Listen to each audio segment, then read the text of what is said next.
నమస్కారం. I'm coming to Jan hospitals Kotpalli KPG కాలనీలో ఉంది ఇది. ఈ హాస్పిటల్లో డాక్టర్స్ చాలామంది స్పెషలిస్ట్ ఉన్నారు. రకరకాల మనుషులు మనం ఉంటాం కదా, నేను కూడా మనిషినే కదా. ఇక్కడ ఉన్న స్పెషలిస్టులు దేనికి స్పెషలిస్టులు, దేని గురించి మాట్లాడతారు, వాళ్ళ గురించి మాట్లాడుతున్నాము, వాళ్ళ గురించి వింటున్నాము.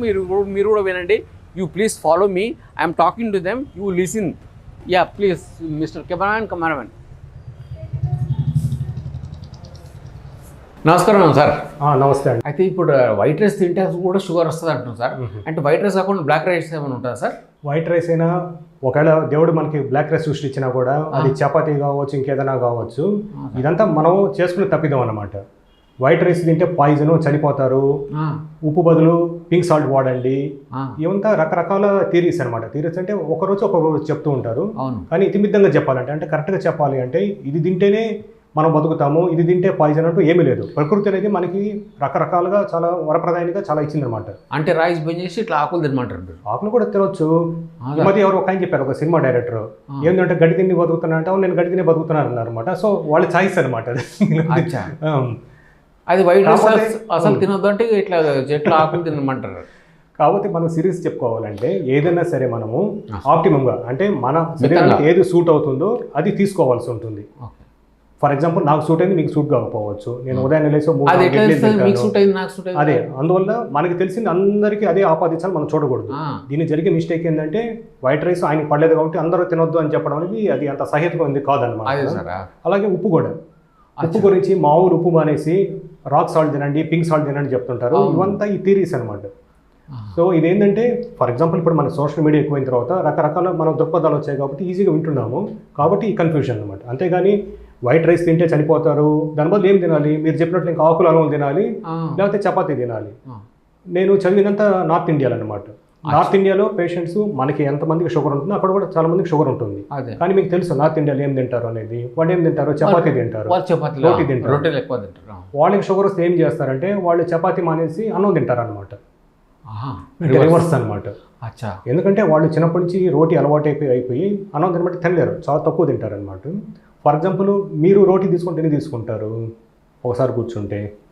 పొద్దున రెండు మూడు రొట్టెలు తింటారు, 2-3 తింటారు అంతే. అదే మీరు పంజాబ్కో హర్యానాకు వెళ్ళి చూడండి, వాళ్ళు 11-12 రోటీలు ఇన్ని పెట్టుకొని తింటారు అనమాట. అవునా సార్? తగ్గరోళ్ళు మినిమం 8 రోటీలు ఉంటారు. ఉదయం 8 రోటీలు, మధ్యాహ్నం ఒక 7-8 రోటీలు, రాత్రి అదే తింటారు. అయితే మనం రైస్ తింటున్నారు అంటే ప్రతి అందరికీ షుగర్ వస్తున్నట్టే లెక్క, ఇండైరెక్ట్గా.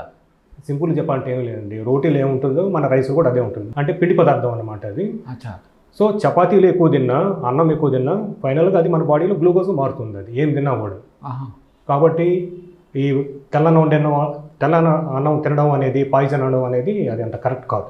అయితే సార్ నేను చాలాగా సార్ చిన్నప్పటి నుంచి మా ఊళ్ళో ఏమన్నారంటే, ఈ రైసులు గీసులు తింటే, వైట్ రైసులు తింటే షుగర్లు వస్తున్నాయి రవే అంటే, మరి ఏం చేద్దామంటే రాగులు సజ్జలు అవన్నీ ఉంటాయి కదా సార్, అవన్నీ తింటే మంచిది, ఆరోగ్యంగా ఉంటాం అంటే మొత్తం మా ఊర్లో మా ఇంట్లో అంతా బ్యాగులని నింపేసాం,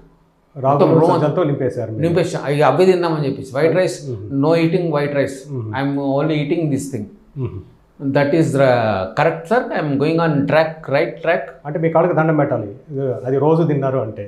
ఎందుకంటే అది తిన్న తర్వాత ఒక 10-15 రోజులు మనకి విరక్తి వచ్చేస్తుంది, అసలు ఎందుకు బతుకుతున్నాము, ఏం చేస్తున్నాము అనేది. ఎందుకంటే అది ఎవరు తిరిగి బతకగలరు, దాని అలవాటైన వాళ్ళు చిన్నప్పటి నుంచి.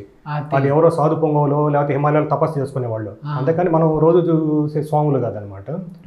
వాళ్ళు ఏం తింటారని మనకందరికీ తెలుసు డాక్టర్లుగా. సో ఒక మనిషి అయిన తర్వాత మన ఫుడ్లో వెరైటీ ఉండాలి.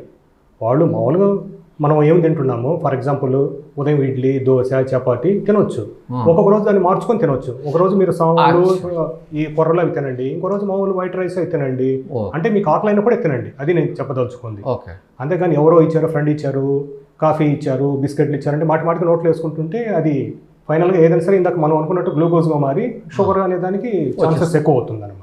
ఈ బ్రౌన్ రైస్ అంటే ఏంటి సార్? బ్రౌన్ రైస్ గురించి చెప్పండి. అదే కలర్ బ్రౌన్ రైస్ అంటే మనకు తెలిసిందే అండి. దాన్ని సరిగ్గా ఫస్ట్ మనకి దాన్ని పాలిష్ చేస్తారనమాట.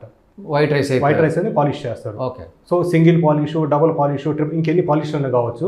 ఎంత తక్కువ పాలిష్ చేస్తే అదే ముడి బియ్యం అనమాట. అంటే దానిపైన మనకు లేయర్ ఉంటుంది కాబట్టి దాని ద్వారా షుగర్ పెరిగే ఛాన్సెస్ కొంచెం తక్కువ ఉంటుందని సింగిల్ పాలిష్ అటువంటివి తినమంటారు. అస్సలు పాలిష్ చేయందని మీరు అన్నట్లు బ్రౌన్ రైస్ అంటారు అనమాట. Only brown rice and white rice are there in this world. So brown rice, white rice separate కాదనమాట. కానీ రోజు బ్రౌన్ రైస్ తింటే ఏమవుతుందంటే, అది కూడా చూస్తుంటాం అనమాట, కడుపు ఉబ్బరిస్తూ ఉంటుంది.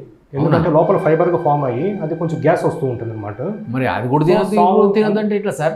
కరెక్టే, ఏదైనా సరే కొంచెం కొంచెంగా తినాలి. మనకి శరీరం తగ్గట్టు మనం ఎంత ఆరాయించగలమో అంతే తీసుకోవాలి. అంతేగాని వాళ్ళు ఎవరో చెప్పారని రోజు మనం మీరు అన్నట్లు ఇళ్ళంతా బస్తాలతో నింపేస్తే ఈ సాములు ఈ కొర్రలతో కష్టం అవుతుంది అనమాట. ఏ తిన్నా కూడా మితంగా తినాలి. ప్రపంచంలో మనం ఉండేటి మనం ఎంజాయ్ చేయాలన్నమాట. ఫుడ్ క్వాంటిటీగా మనకి ఏదైతే మనకి ప్రకృతి వరదాయినికి దొరికిందో వాటిలన్నింటినీ మనం ఆస్వాదించాలి. అయితే రోజు కొంచెం రైస్ తినండి. మా పేషెంట్స్ కూడా అదే చెప్తాను నేను. వైట్ రైస్ తినొచ్చు, కానీ ఎప్పుడు ఎంత తినొచ్చు? అది మీకు ఆకలైనప్పుడు ఎంత తింటే మీకు లోపల సటైటీ అంటే నాకు సరిపోయినా అనిపించినప్పుడు అంతవరకు తినాలి. ఎక్కువ తినద్దు.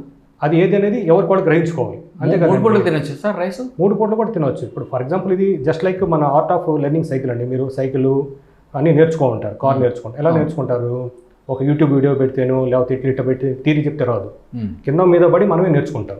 సో అది ప్రాక్టికల్ ఎక్స్పీరియన్స్ అనమాట. అట్లాగే ఈ ఫుడ్ అనేది కూడా మనకి ప్రాక్టికల్ ఎక్స్పీరియన్స్. నాకు ఎంతవరకు సరిపోయింది అనేది. ఫర్ ఎగ్జాంపుల్ మీతో ఇంటర్వ్యూ ముందు ఎవరో తీసుకొచ్చి కాఫీ ఇచ్చారు, నాకు నచ్చలేదు, నాకు వద్దని చెప్పాను. ఇంకా మొమాటం కొద్దీ తాగుతూ ఉంటే ఇంకా చెప్పేవాళ్ళకి చేసేవాళ్ళకి డిఫరెన్స్ మొమాటం కొద్ది నాలుగే తాగినా సార్ పొద్దు నుంచి, నాకు కూడా వచ్చేసిందా షుగర్? అట్లా అనుకోవడానికి లేదు. కాకపోతే ఎందుకు తాగుతానని గ్రహించుకోవాలి మనం. అంటే మనం ఎందుకు తాగుతుంటే అవతల సాటిస్ఫై వాళ్ళు ఫీల్ అవుతారు. కరెక్ట్, మంచి మాట వాడు.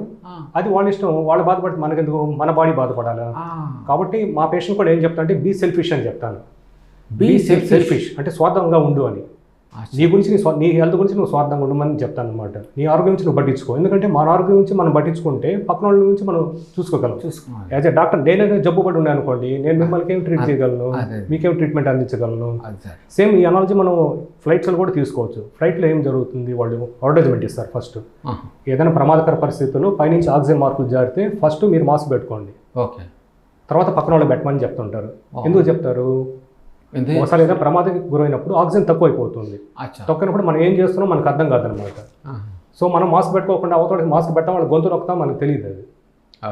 ఇప్పుడు మీరు ఈ మధ్య మంజుమాల్ బాయ్స్ సినిమా చూస్తుంటారు. మంజుమాల్ బాయ్స్ అపోహలో పడిపోయి ఉంటాడు. వాళ్ళని మళ్ళీ కాపాడడానికి వాళ్ళ ఫ్రెండ్ ఒకటి దిగుతాడు.